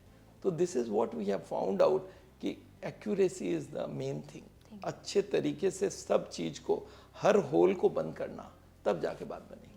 बिल्कुल वही, जैसे सर ने बताया कि हार्ट अटैक होने ही नहीं देना है, तो इन सब चीज़ों की नौबत आएगी ही नहीं। मूविंग ऑन, सर मिसकंसेप्शंस बहुत है लोगों के मन में दिल से जुड़ी बीमारियों को लेकर के। कई लोग कहते हैं ये मत खाओ, वो मत करो, ऐसे मत करो, ऐसे मत करो। तो कुछ मिसकंसेप्शंस, आपने इतने सारे केसेस, आपके इतने सारे पेशेंट्स आते हैं रोज़, तो कुछ मिसकंसेप्शंस बताइए। देखिए, हार्ट के पेशेंट्स को एक तो बोला जाता है भाई तुम्हें वॉक नहीं करना है, मिसकंसेप्शन, वॉक शुरू होना चाहिए। हार्ट के पेशेंट को हम लोग बोलते हैं वॉकिंग का स्पीड देख लो, आप बहुत धीरे धीरे चलो, 1 मिनट चलो, धीरे धीरे स्पीड बढ़ाते जाओ, स्पीड ना बढ़ाओ, टाइम बढ़ाओ। 35 मिनट वॉक होना चाहिए हर दिन, और वो एम्प्टी स्टमक में होना चाहिए। एक मिसकंसेप्शन होता है कि खाना खाने के बाद वॉक करो ना, हार्ट के पेशेंट को खाना खाने से पहले वॉक करना चाहिए, इस बात को ध्यान दिया जाए। दूसरा, उनको एक्सरसाइज भी मना कर देते हैं, हम बोलते हैं नहीं एक्सरसाइज करो, मूव करो, योगा करो। Yoga is a safest kind of exercise. तो 2 चीज़ हो गया, वॉक ना करो, एक्सरसाइज नहीं करो, दोनों अलाउड है, इनफैक्ट कंट्रोल्ड होना चाहिए। अगर कोई कार्डियक रिहैब प्रोग्राम में जाएंगे तो उनके पास भी एक्सरसाइज वो कंट्रोल करवाते हैं, वो हार्ट के लिए अच्छा होता है। एक ज़माना होता था बोला हार्ट अटैक हो गया, अभी 2 महीना लेटे रहो, 1 महीना लेटे रहो। अब हम लोग बोलते हैं चौथे दिन 5वें दिन मूव कराओ उसको। तो वो एक मिसकंसेप्शन है। दूसरा, फूड के बारे में तो भरे हुए मिसकंसेप्शन है कि भाई आप घी खा लो, घी हार्ट के लिए ठीक है। It's a complete misconception. Ghee is nothing but milk oil. भाई नारियल का तेल है, सोयाबीन का तेल है, वैसे मिल्क ऑयल इज घी। तो ghee is not good? Ghee is not good. Ghee is both cholesterol and triglyceride. वो डबल मार खा रहा है, कोलेस्ट्रॉल का और ट्राइग्लिसराइड का। तो देखिए, इंडिया में घी बहुत साल से चलता था क्योंकि दूध को यूज़ करके लोग घी यूज़ करते थे। तो अब वो एक दिमाग में घुसा हुआ है, स्पेशली एजेड ग्रुप को, कि भाई दूध तो होना ही चाहिए, और दूध से घी निकाल लिया तो बहुत ही है। और फिर ऐसे भी आता है कि सर मैं फलाना गाय का घी लेता हूँ, फलाना दूध का। अच्छा, ऐसे भी लोग बोलते हैं घर का गाय का, मतलब घर का गाय क्या होता है? उन्हें पैसे दे दिया ना, मेरे हो गए। अब मैं बोला इसमें दूध का कंपोजिशन चेंज हो गया क्या? दूध तो वही रहे, नहीं उससे घी बनाता हूँ, प्योर है। मैं बोला प्योर तो और ख़राब है। तो आप ये समझ के चलिए, घी भी एक इतना ही नुकसान करता है। लोगों का मिसकंसेप्शन है कि ये है। अच्छा, मोटापा को लोग खराब नहीं मानते हैं, वो भी एक खराब चीज़ है। मोटापा मतलब आपके पास, ये सीख लीजिए आप कि आपकी जितनी हाइट है सेंटीमीटर में, उससे 100 माइनस कर लीजिए, उतना आपका वेट होना चाहिए। अगर आपका 160 सेंटीमीटर है तो 60 किलो, 170 सेंटीमीटर है तो 70 किलो। ये आप करीब करीब एक अंदाजन है, वैसे तो BMI करके है, बट उससे ज़्यादा वेट रखना भी ठीक नहीं है। तो ये सारी चीज़ें बहुत ज़रूरी है। और दूसरी होती है कि लोगों को ये भी धारणा है कि भाई आप चिकन खाओगे तो बढ़िया है। मछली को लेके तो बहुत बड़ा है, मछली हार्ट के लिए अच्छा है। मछली भी हार्ट के लिए अच्छा? हार्ट के लिए अच्छा नहीं है। क्यों नहीं है? It's animal food. Animal food मतलब कोलेस्ट्रॉल। तो एनिमल फूड को हम कैसे दे दें? हाँ, आदमी को मैं बोलता हूँ तुम एक काम करो, उसमें से कोलेस्ट्रॉल निकाल के ले आओ। बोलता है वो कैसे निकले? मतलब दूध से निकल सकता है कोलेस्ट्रॉल। अच्छा, अंडे से भी कोलेस्ट्रॉल निकल सकता है, उसका येलो पार्ट हटा दो तो भी ले सकते हो, पर बाकी चीज़ों से आप कोलेस्ट्रॉल नहीं निकाल सकते।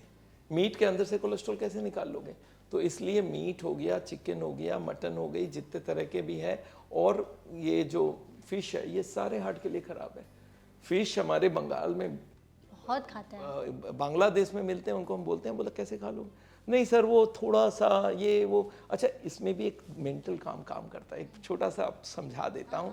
मेरे पास लोग आते हैं, सर बंगाली मिलते हैं, तो उनको मैं बोलता हूँ देखो तुम्हें ना घी तेल नहीं खाना है। सर नो प्रॉब्लम सर, कल से बंद कर दूंगा।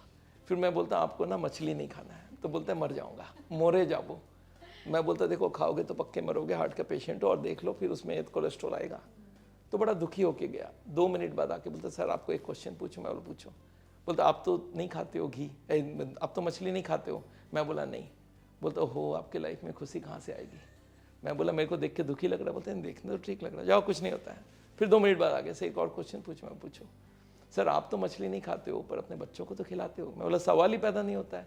तो बोलता है बच्चों पे अत्याचार, वर्ल्ड का बेस्ट खाना जिंदगी भर नहीं खाएगा, रो रो के मर जाएगा। इतनी बड़ी अन्याय उनके संग मत करिए।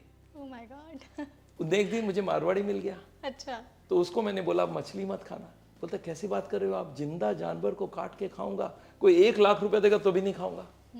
ये कोई आप चीज है? आप ठीक बोल रहे हो, आप मछली कभी नहीं खाना चाहिए कोई को। फिर उसको मैंने बोला आप घी मत खाना। बोले घी बिना तो रोटी उतरे ही कोनी। वो बोलता है घी बिना ये गले में अटक जाएगा। रोटी नीचे निकलेगी। हरियाणा वाला मिलता है, बोलता है सब चीज छोड़ दूंगा, अब 2 लीटर भैंस का दूध। दूध नहीं छोड़ूंगा। भैंस का दूध, वो दूध नॉर्मल भी नहीं खाएगा, भैंस का दूध चाहिए। बोलता है इसके बिना जिंदगी में जी के क्या करूंगा। अच्छा पंजाबी मिलता है दिल्ली का, बोलता है सब चीज छोड़ दूंगा, बस शाम को 2 पैक सर। देखिए इसके बिना लाइफ में क्या है, it's our fat, it's a food fat. एक दिमाग में बैठ जाता है कि इसके बिना जिंदगी में खुशी है ही नहीं। ये हमारी गलती है, ये सोच की गलती है। मैं लोगों को बोलता हूँ जिस दिन आप मर्सिडीज गाड़ी में चढ़ोगे नॉर्मल गाड़ी में नहीं चढ़ोगे। जिस दिन मोटरसाइकिल चढ़ोगे उस दिन साइकिल चढ़ने में तकलीफ होगा। जिस दिन साइकिल चढ़ोगे पैदल चलने में तकलीफ होगा। हम लोग मेंटल सेटअप कर लेते हैं कि इसके बिना जिंदगी नहीं चलता है। खुशी फुटपाथ में रह के भी हो सकती है और 5 स्टार में भी रह के अच्छे से अच्छा शराब पी के भी नहीं मिलता है। तो it's all depends on how you think. बहुत सारे मिथ्स आपने बर्स्ट कर दिए सर। एक चीज़ जैसे हमने कहा ना, आप बात कर रहे थे कि इसके बिना उनकी लाइफ इनकम्प्लीट है, उसके बिना इनकी लाइफ इनकम्प्लीट है। तो जब भी हम इस तरह की चीज़ें आपस में बात करते हैं, फैमिली में अगर बैठ के बात करने के लिए, तो जो बड़े बुजुर्ग हैं ना वो कहते हैं हमें तो देखो, हमें तो कुछ नहीं हुआ, हम तो 100 साल हमने मछली खाई, हमने चिकन खाया, हमने घी भी खाया, हमने दूध भी पिया, लेकिन हमें कुछ नहीं हुआ, तुम लोग आए हो बड़े। मेरे पास अभी थोड़े दिन पहले एक पेशेंट आया था, वो ये सारा ही बोलता था। नेक्स्ट 3 दिन बाद उसको हार्ट अटैक हुआ। तो भाई अंदर का क्या मालूम उसके पास कितनी ब्लॉकेज है। अभी तक तो ठीक हो। मैंने ये क्वेश्चन मेरे एक बॉस को पूछा था, मैं जब एम्स में काम करता था तब मेरे बॉस को पूछा था। मैं बोला सर एक बात बताइए, इतने सारे लोग सिगरेट भी पीते हैं, उसको हार्ट अटैक नहीं हुआ? तो उन्होंने एक बहुत अच्छे से एग्जाम्पल दिया था। बिमल ये जो बिल्डिंग है ना, 3rd फ्लोर से 10 आदमी कूदेगा ना तो 7-8 के तो पैर वैर टूटेंगे, पर एक आध बच भी जाएगा। पर वो बार बार कूदेगा ना तो नेक्स्ट टाइम वो मरेगा। तो ये मान के चलो कुछ कुछ निकल जाते हैं कि खाना पीना किया, हो सकता है उसके पास कुछ पॉजिटिव पॉइंट भी रही हो, वॉक भी करता होगा, हो सकता है स्मोकिंग ना करता, हो सकता है अदर रीजंस उतने खराब नहीं थे और मेहनत भी कर लिया तो उसको हार्ट अटैक नहीं हुई। पर इसका मतलब नहीं है कि मैं गलत काम किया, देखो मैं ठीक हूँ। ये दिस इज नॉट जस्टिफाइड। और नेक्स्ट दिन हो जाए फिर क्या कर लोगे? मैं उनको बोला, मैं बोला अभी ये जो बेटा बोलता है मेरे को कुछ नहीं है, मैं बोला तुम्हारा फादर को 1 साल पहले पूछते तो क्या बोलता? बोलता मेरे को कुछ नहीं है। मैं बोला तुम भी अभी यही बोल रहे हो, पर तुम्हारे पास कोलेस्ट्रॉल है, तुम्हारा ओवरवेट है, तुम वॉक नहीं कर रहे हो, तुम स्मोक कर रहे हो, तुम्हें हार्ट अटैक। अब पता चला उसकी एंजियोग्राफी करके, सीटी एंजियोग्राफी कराया, उसके 80% ब्लॉकेज निकल गए। तब तो फिर बहुत ज़्यादा चांसेस है। फादर और बेटा दोनों का ट्रीटमेंट कर रहा हूँ। ओके, ऐसी बात है। सर एक और चीज़ है कि बहुत सारे लोग जैसे हार्ट अटैक्स का सिम्टम्स होते हैं, तो मोस्टली क्या औरत और आदमी में अलग अलग सिम्टम्स होते हैं? बहुत ज़्यादा फर्क नहीं होता सिम्टम्स में। Okay. पर लेडीज़ लोगों में वो टिपिकल हार्ट पेन थोड़ा कम देखा है, उनकी ब्रेथलेसनेस ज़्यादा देखी है और उनको एसिडिटी वगैरह का कंप्लेन होता है, लग रहा है चोकिंग हो रहा है, वो ज़्यादा कंप्लेन होता है। बट बेसिकली ऐसा कोई डिफरेंस है नहीं औरत और लेडीज़ में सिम्टम्स में। हाँ ब्लॉकेज में है क्योंकि लेडीज़ लोगों में हार्मोन्स की वजह से कुछ प्रोटेक्शन रहता है। आज से थोड़े साल पहले, मैं समझता हूँ 15 साल 20 साल पहले, ये हम लोग बोलते थे 9:1। हार्ट का पेशेंट अगर 10 है उसमें से 9 जेंट्स होगा, 1 लेडी होगी। अब वो धीरे धीरे 3:4:1:6 हो गया है। लेडीज लोगों में आगे हार्ट की बीमारी कम होती थी, इसलिए हम लोग उस वक्त ये जस्टिफिकेशन देते थे टिल द मेनोपॉज उनको हार्मोन्स की प्रोटेक्शन होती थी और उसके बाद वो ब्लॉकेज शुरू करती थी, तब तक 70-80 पहुंचेगी, जब तक तो ऐसे ही कारण से भी डेथ हो गया। और हार्ट का पेशेंट 20 साल में शुरू कर लिया जेंट्स, तो वो 50 साल 60 साल में हार्ट अटैक में चला गया। तो वो 30-40 साल का फासला जो होता है वो लोग निकाल लेती हैं तो उनको नहीं होता है। बट अगर ब्लॉकेज बढ़ाने का कारण रखोगे तो आप, मेरे पास बहुत लेडी पेशेंट हो गए हैं। ओके, तो क्या रीजन होते हैं कि देखिए सर्दी में होता है क्या, एक तो आदमी आइसोलेटेड हो जाता है, बाहर निकलता नहीं है तो एक्सरसाइज बंद हो गई। दूसरा वो अकेलापन भी हो जाता है, सबसे मिलने जुलने का, घूमने निकल जाता था, लोगों को मिलता था, नेचर से खेलता था, वो सब बंद हो जाता है। तीसरी ठंड के वक्त हमारी स्क्वीज करता है सारे स्किन के वेसल्स, तो ब्लड प्रेशर भी बढ़ जाता है, थोड़ा हार्ट रेट भी बढ़ जाता है। और सर्दियों में फिर एक्सरसाइज नहीं है, इधर खाना सामने रखा रहता है, घूमने जाता तो रास्ते में नहीं भी खाए तो सामने रहता है वो खा लेता है। तो ये सब मिला के एक ऐसा कॉम्बिनेशन होता है कि हार्ट की बीमारी और हार्ट अटैक के पॉसिबिलिटीज़ बढ़ने लग जाते हैं सर्दियों में। तो अगर सर्दियों में हम लोग बोलते हैं भी बहुत अच्छे से कवर करके वॉक करो, पर खाली पेट वॉक करो, धूप आए उसके वक्त वॉक करो। खाने में आप डबल प्रिकॉशंस लो, जितना आप भी कुछ भी जो भी फैट खाते थे उसको जितना ख़त्म करो। वॉक नहीं कर पाते हो तो घर के अंदर योगा करो।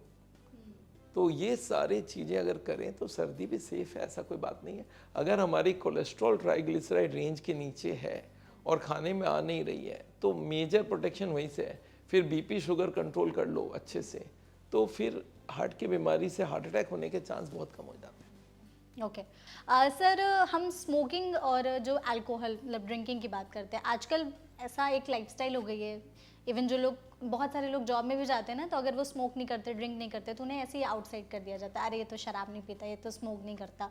लेकिन बहुत सारे लोगों को दिल की बीमारियों का खतरा स्मोकिंग और ड्रिंकिंग की वजह से भी है। तो एक चीज़ तो प्लीज़ इसके बारे में बताइएगा। दूसरा, जिन्हें पहले से ही दिल की बीमारी है और वो ऑलरेडी स्मोकिंग और ड्रिंकिंग कर रहे हैं मना होने के बावजूद भी, तो उनको और कितना रिस्क है? देखिए, स्मोकिंग और कितने तरह भी टोबैको जैसे जर्दा, गुटखा, खैनी, ये सारे नुकसान करता है हार्ट के लिए, ब्लॉकेज की स्पीड को बढ़ा देता है। कैसे बढ़ाता है, अगर मैं बहुत सिंपल आम भाषा में बताऊं तो ये जो हमारे हार्ट की ट्यूब है उनका अंदर का सरफेस को स्टिकी कर देता है, उसमें कोलेस्ट्रॉल जाके चिपक जाती है, तो ब्लॉकेज की स्पीड बढ़ जाती है। तो ये हार्ट के लिए तो बहुत ज़बरदस्त नुकसान करता है। और अल्कोहल भी करता है, क्योंकि अल्कोहल की खराबियां तो बहुत है, एडिक्शन है, पैसे खराब होते हैं, न्यूरोलॉजिकल डिसबैलेंस होता है, एक्सीडेंट्स होता है अल्कोहल पी के, ये तो सब है ही है। सबसे बड़ा अल्कोहल से ट्राइग्लिसराइड बढ़ जाती है और वो हार्ट के लिए नुकसान करता है। तो हार्ट को अल्कोहल से नुकसान है और स्मोकिंग से तो और भी ज़्यादा नुकसान है। ये जो आउटकास्ट वाला बात है, मैं आपको बता दूं, आज से 20 साल 30 साल पहले लोग पार्टी में जाके सिगरेट पीते थे और बोलता था यार क्या स्मार्ट आदमी है सिगरेट। आज जाके किसी पार्टी में आप पी के दिखाओ, सब बाहर निकाल देंगे। तो एक अवेयरनेस आ चुका है, ऐसे नहीं कि हर जगह आ गई है। अनपढ़ जो होते हैं वो इस तरह का बात करते हैं, अरे तो सिगरेट नहीं पीता, क्या करता है। बट जो पढ़े लिखे हैं, जिनको पूरी एजुकेशन आ चुकी है, उनको मालूम है ये जहर है। वो बोलते हैं सिगरेट पीता उससे दूर रहना। और आजकल पैसिव स्मोकिंग है, जो सिगरेट पी रहे उसके संग आप बैठे हो तो उसमें भी हार्ट की बीमारी चांसेस हो जाती है। तो ये सिगरेट पीना तो कोई हालत थी। अच्छा, जो पी रहा है उसको क्या करना है, मैं लोगों को बोलता हूँ, पहले तो उनको मैं समझा देता हूँ कि देखो ये आपका नुकसान होगा। आप पैसे दे के, आप हार्ट का बीमारी हो गया, पैसा दे के हमारे पास ट्रीटमेंट कराने आए हो और उसके बाद आप ब्लॉकेज बढ़ाने का बात कर रहे हो और मेरे को बोलते हैं आप सॉल्व करो, तो ये नहीं चलेगा। आप अगर छोड़ना चाहते हो तो उसका 2 शर्त होता है, 2 रूल होता है स्मोकिंग छोड़ने का या जर्दा छोड़ने का। वो 2 शर्त आप सीख लो। बोला क्या? मैं बोला पहला काम, किसी के कहने से छोड़ना मत। आपको अपनी बीवी समझाई, इतने साल से बेटा समझाया, नहीं सुना ना, आप सुनना भी मत, किसी का नहीं सुनना। जिस दिन आपका दिल बोलेगा मैं क्या कर रहा हूँ, उस दिन छोड़ना। और दूसरा, एक ही दिन में छोड़ना जो छोड़ना है। स्मोकर्स या शराब पीने वाला क्या बोलता है, मैं थोड़ा थोड़ा करके ख़त्म कर दूंगा, वो कभी नहीं होता है। तो मैं बोला एक ही दिन में छोड़ना। और अगर इसके बाद भी समझ नहीं आ रहा है तो एक काम करना, एक सिगरेट पीना, एक 500 का नोट फाड़ के फिर पी सकते हो। और मैंने देखा एक भी आदमी नहीं कर पाया। मैं बोला चलो पी लो, तुमको समझ नहीं आ रहा कितना नुकसान है। मैंने वाइफ को बोला 5,000 का गड्डी इनको पकड़ा दो, 50,000 का, और जितना सिगरेट पिए, ये नहीं फाड़े तो आप फाड़ फाड़ के फेंकना। उस दिन से सिगरेट छोड़ दिया सर। ये तो बहुत ही अच्छा मेथड आपने बताया। तो आई होप जिनसे स्मोकिंग और ड्रिंकिंग नहीं छूट रही है, प्लीज़ वो ट्राई करें। मूविंग ऑन सर, एक चीज़ है कि बहुत सारे लोगों को, मतलब जैसे हार्ट अटैक अगर मेरे सामने किसी को आ रहा है, किसी के भी सामने अगर अचानक से किसी को हार्ट अटैक आए, तो उस टाइम पर हमें क्या करना चाहिए? देखिए, अगर माइनर हार्ट अटैक है तो पेशेंट चेस्ट में पेन बोलेगा, तो कोशिश ये करना है कि उस वक्त तो उनको हॉस्पिटल ले जाने का करें। और हॉस्पिटल ले जाके 2 टेस्ट कराना होता है जिससे कंफर्म होता है हार्ट अटैक है। एक होता है ईसीजी और एक होता है ट्रॉप्टी टेस्ट। उसमें क्या किया जाता है, एक स्लाइड होता है, उसमें 2 बूंद ब्लड डाला जाता है, वो बता देता है हार्ट अटैक है या नहीं है। अगर हार्ट अटैक नहीं है तो कोई बात नहीं, अगर हार्ट अटैक है तो फिर वो अप्रोप्रिएट ट्रीटमेंट वो लोग करें। और दूसरी हो गई कि बहुत सीरियस हार्ट अटैक है, आदमी बेहोश हो गया, उस वक्त हम लोग कार्डियोपल्मोनरी रिससिटेशन बोलते हैं, उसकी ट्रेनिंग होती है। उसमें पूरा चेस्ट को मसाज किया जाता है और उसके संग सांस भी लेना होता है। तो that's a very difficult one, but बिना जाने ना करें। और एक चीज़, इंडिया में करने से पहले रिश्तेदार का परमिशन भी ले लें। ऐसा ना हो, यहाँ एजुकेशन कम है इसके बारे में, तो रिश्तेदार ऐसा बोल देता है कि भाई वो मार दिया, उसने छाती पे चढ़ के दबाया था, उसी से मर गया।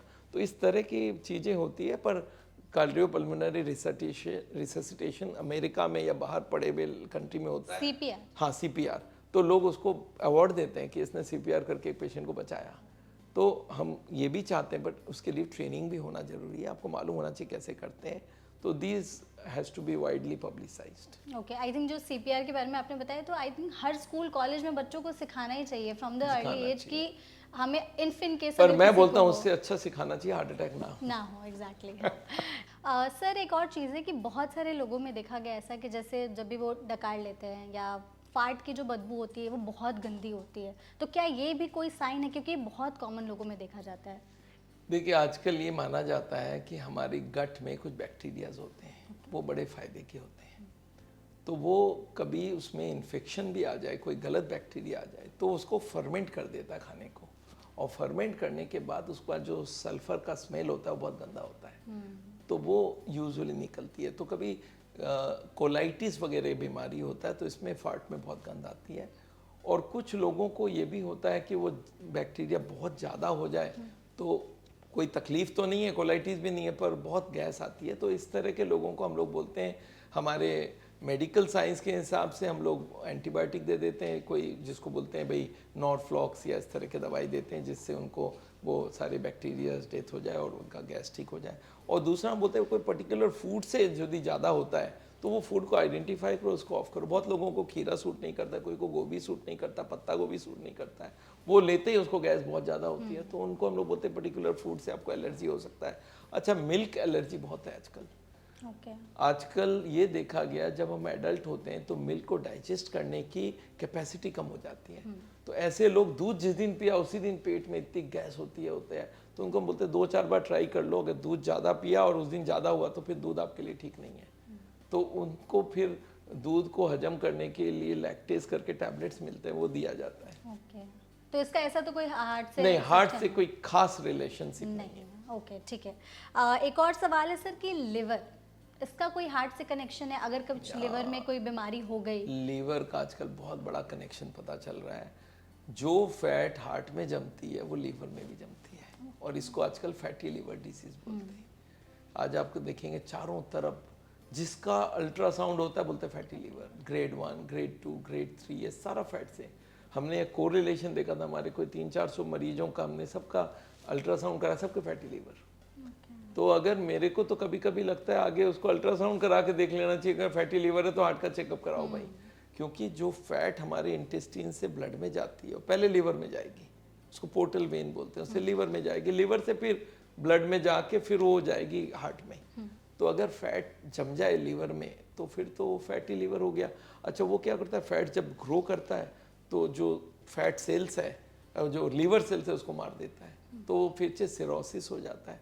आज से बहुत साल पहले ही होता था कि भाई फैट से नहीं, अल्कोहल से डैमेज होता है लीवर, जॉन्डिस से होता है। अब पता चला fatty liver disease a major contributor to liver damage.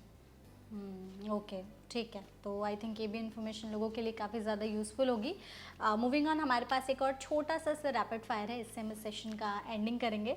तो इसमें हम आपसे कुछ सवाल पूछेंगे जिसको आपको क्विक आंसर्स देने होंगे। सबसे पहला कि हमारे किचन की वो 5 चीज़ें जो हमारे लिए अच्छी हैं। वो चीज़ जो अच्छे हैं किचन में, देखिए मसाले हम लोग काम के मानते हैं, जैसे स्पेशली हल्दी, इसमें कुरकुमिन होता है, बहुत ज़बरदस्त एंटीऑक्सीडेंट होता है। जीरा, धनिया, these are very good things. Kitchen में हमारे पास पानी होता है, वो सबसे बढ़िया होता है। किचन में फल सब्जियां होती है, इनको फल को खूब खाना चाहिए, सब्जियों को खूब खाना चाहिए, सलाद खाना चाहिए। तो ये सारे चीज़ें अच्छी मानी जाती है। और अनाज, मोटे अनाज, अनप्रोसेस्ड फूड जो होता है वो बहुत बढ़िया मानते हैं हम लोग। जैसे आटा है, मैदा नहीं, आटा ज़्यादा फायदेमंद मानते हैं। ओट्स है, वो अच्छे होते हैं। ओके, और 5 चीज़ें जो खराब है किचन में हमारे लिए? खराब तो सबसे पहले तो तेल है, तेल घी जितने हैं वो है, जो मीट है वो है, अंडा है वो है, और अगर आप नट्स लेते हो तो वो भी खराब है। और बटर, ये जो चीज़, बटर, ये जो आजकल वेस्टर्न, देखिए आगे के ज़माने में हम लोग का क्या होता था कि समोसे, कचौड़ी, पकोड़ा ये सब खाते थे। अब इसके संग आजकल डेडली और कॉम्बिनेशन में वेस्टर्न खाना भी घुस गया, बर्गर, पिज़्ज़ा, इसमें भी और ज़्यादा फैट होता है। तो ये दोनों मिलाने से और भी खराब हो गया किचन में। So all these are bad things in the kitchen, हटा देना चाहिए। अभी तो हम लोग बोलते हैं फूड लेवल खरीद लो, एक रेड, एक येलो, ग्रीन, और जो मीट और तेल है सब में लगा दो, राइट, रेड लगा दो, इसको नहीं खाना चाहिए। इनफैक्ट रेस्टोरेंट के मेनू मैंने देखे बहुत सारे जगह में, वो लोग हर खाने के अंदर फैट्स के हिसाब से वो रेड येलो ग्रीन डाल के डालते हैं। हाँ, आजकल तो वो परसेंटेज भी डाल रहे हैं कि किसमें कितना ज़्यादा परसेंटेज होता है। ओके, 5 चीज़ें सुबह उठते हैं जो हमें सबसे पहले करनी चाहिए पहले ताकि हमारा हार्ट हेल्दी योगा मेडिटेशन, ये दो तो एकदम, योगा मतलब कुछ एक्सरसाइजेस, मेडिटेशन, और 1 गिलास पानी अच्छे से पीना चाहिए, 1-1.5 गिलास, और वॉकिंग जरूर करना चाहिए, और रिलैक्स करना चाहिए कि सुबह सुबह उठ के 1 घंटा आधा घंटा अपने को सेल्फ रियलाइज में लगाना चाहिए, चुपचाप बैठ के सोचना चाहिए भाई आगे की प्लान क्या, कैसे क्या। और अगर पीना है तो हर्बल ड्रिंक ले सकते हैं, जिसमें अर्जुन की छाल को हम लोग बोलते हैं हार्ट के लिए बहुत फ़ायदा करता है, तो हम लोग बोलते हैं अर्जुन की छाल की 1 पीस को रात को भिगो के छोड़ दो, और सुबह उसको उठा के पानी पी लो और वो अर्जुन की छाल को फेंक दो, उसका सारा असर उसमें चला जाता है। जो अर्जुन की छाल की चाय और एक्सरसाइज और योगा, मेडिटेशन और वॉकिंग, ये सारी चीज़ें हार्ट के लिए ज़बरदस्त काम करें। ओके, और उसके बाद ब्रेकफास्ट में बहुत सारा फ्रूट्स एंड सलाड्स। ठीक है, ग्रेट। डायबिटीज़, जो डायबिटिक पेशेंट्स उनके लिए 5 अच्छा खाना, 5 बुरा खाना। 5 अच्छा खाना तो है, पहले तरह तरह के सलाद और सब्जी, फ्रूट्स में 3-4 छोड़ दें, वो मैं उधर बता देता हूँ। और मोटा खाना जो कि छिलके वाली दाल हो, लेग्यूम्स बहुत अच्छा माना जाता है, उसमें फैट भी नहीं होता है। चना, भुना हुआ चना उनके लिए बहुत अच्छा होता है। तो ये अच्छे खाने हो गए। जो खराब है उसमें हो गया चीनी, एकदम नहीं लेना चाहिए चीनी। उनको जितने भी तरह की फ्राइड आइटम्स है उनको नहीं लेना चाहिए, जितने हाई कैलोरी फूड है उनको नहीं लेना चाहिए, और कोशिश करना चाहिए जो मैदे का सामान हो उसको भी अवॉइड करें। अवॉइड करना चाहिए, ठीक है। लास्ट है सर कि लिवर के लिए 5 अच्छा खाना और लिवर के लिए 5 बुरे खाना। लीवर के लिए अच्छा खाना होता है ब्लैंड फूड, जितना भी ब्लैंड फूड मतलब ज़्यादा मसाला ना हो, ज़्यादा मिर्च ना हो, इस तरह की कोई भी सब्जी हो, पोरेज हो, या कोई भी उपमा हो, या जो कि रॉ हो, ज़्यादा उसमें बहुत ज़्यादा सामान ना हो, भिगा हुआ हो, और स्प्राउट्स खा सकते हैं। अच्छा, खराब वाले जो होती हैं वो तो फ्राइड होता है, सबसे बड़ा तेल घी वाला जितने सामान है वो लीवर के लिए बहुत ज़बरदस्त खराब है। जितने भी मीट वगैरह है वो बहुत ख़राब होता है लीवर के लिए। येलो ऑफ एग भी ख़राब होता है। तो लीवर में जो भी चीज़ को डाइजेशन करने के लिए बहुत तकलीफ होती है वो सब चीज़ खराब माना जाता है। ग्रेट, तो ये सेशन हमारा रैपिड फायर का एंड हुआ, और आई थिंक हमारी ऑडियंस को ये सेशन भी अच्छा लगा और इन्फॉर्मेटिव लगा होगा। और जैसे कि आपने बताया कि हर साल 35 लाख लोग दिल की बीमारियों से जो है मरते हैं, इंडिया में डेथ होती है out of 1 crore. Out of 1 crore. तो अगर आपको उस लिस्ट में नहीं आना है तो प्लीज़ जितनी चीज़ें सर ने बोली हैं उसे अवॉइड करें, और जितनी चीज़ें करने के लिए बोली गई हैं प्लीज़ आज से ही उसको शुरू कर दीजिए। अपने दिल का ख्याल रखें, और आई थिंक आपको ये सेशन अच्छा लगा होगा। सर ने बहुत सारी हमें यूजफुल जानकारी दी। आई होप सर आपने भी एंजॉय किया होगा इस सेशन को। Yes, I really enjoyed. बिल्कुल, थैंक यू सो मच हमारे साथ जुड़ने के लिए, एंड थैंक यू ऑडियंस।